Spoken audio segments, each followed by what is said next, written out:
Olá pessoal, tudo bem? Mais um tema para os nossos vídeos curtos, a pedido dos nossos seguidores para o sábado.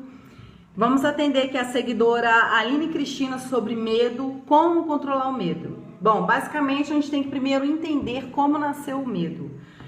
Lembrando que no discorrer das nossas lives sobre emoções, nós falamos que nós temos registro automático de memória, ou seja, o nosso cérebro registra automaticamente as nossas memórias, ou seja, as nossas emoções se dá à medida das nossas memórias e as nossas memórias no sentido de que se dá as nossas emoções.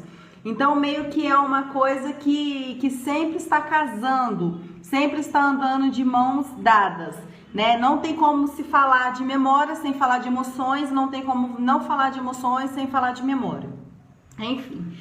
E aí, partindo disso, desse pressuposto, a gente vai entender como nasce o medo. Ou seja, se nós falamos aqui do registro automático de memórias, né, que se deu através de emoções, e quais são as emoções? Pode ser medo, pode ser tristeza, angústia, apaixonado, angustiado. A gente tem de 25 a 30 emoções a depender do teórico.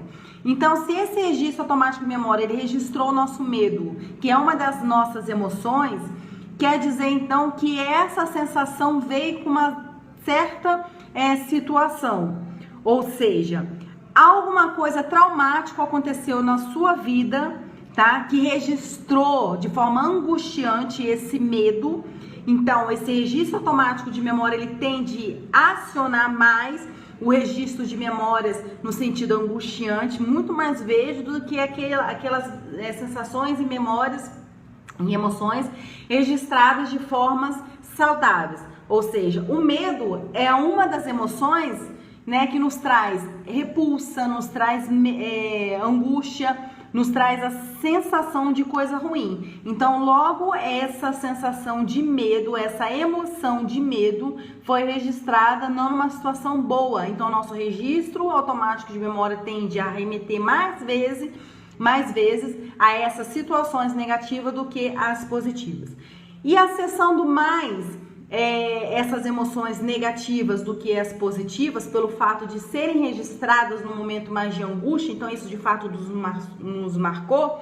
Então, toda vez que a gente aciona o medo, que é aqui o que a gente está falando em especial, né? Isso nos tira uma certa capacidade de inferir, de correr atrás, de acreditar que vai dar certo, de apostar, né? Então, o medo, ele nos paralisa. E essa foi a questão aqui proposta pela nossa seguidora Aline. Como controlar o medo? Bom, Aline, uma vez revisto o seu campo inconsciente e você vendo que de fato houve uma sensação de abandono ou que alguém te melindrou lá atrás, né, te deixando uma sensação de, passando mesmo a sensação de que você não podia controlar algo, ou a certa brincadeira que muitos pais fazem, o homem do saco vem te buscar, né, ou uma sensação de abandono que os pais deixaram você, e você, por medo de passar essa nova situação, novamente essa situação, se remeter aos mesmos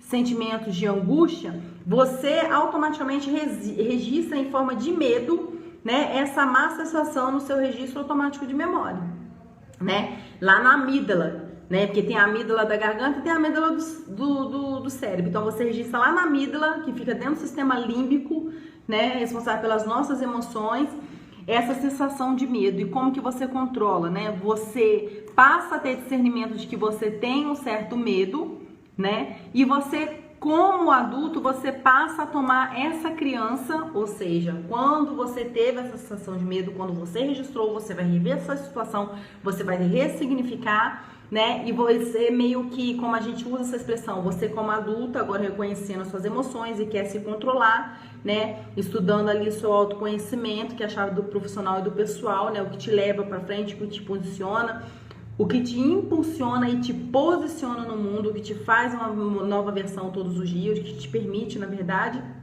Então, você vai se fazer da nova expressão que nós utilizamos muito, que é tomar a criança pela mão. Ou seja, você é um adulto hoje reflexivo e sabe desse seu problema, né? Então, você identificou, uma vez identificado, você toma, então, essa criança pela mão como adulto, né? Ressignificando essa sensação. Ou seja, você vai trazer à memória coisas que puderam ter sido acionadas em você, situações que você passou, que te fez remeter à sensação de medo, e você vai ressignificando, tá certo?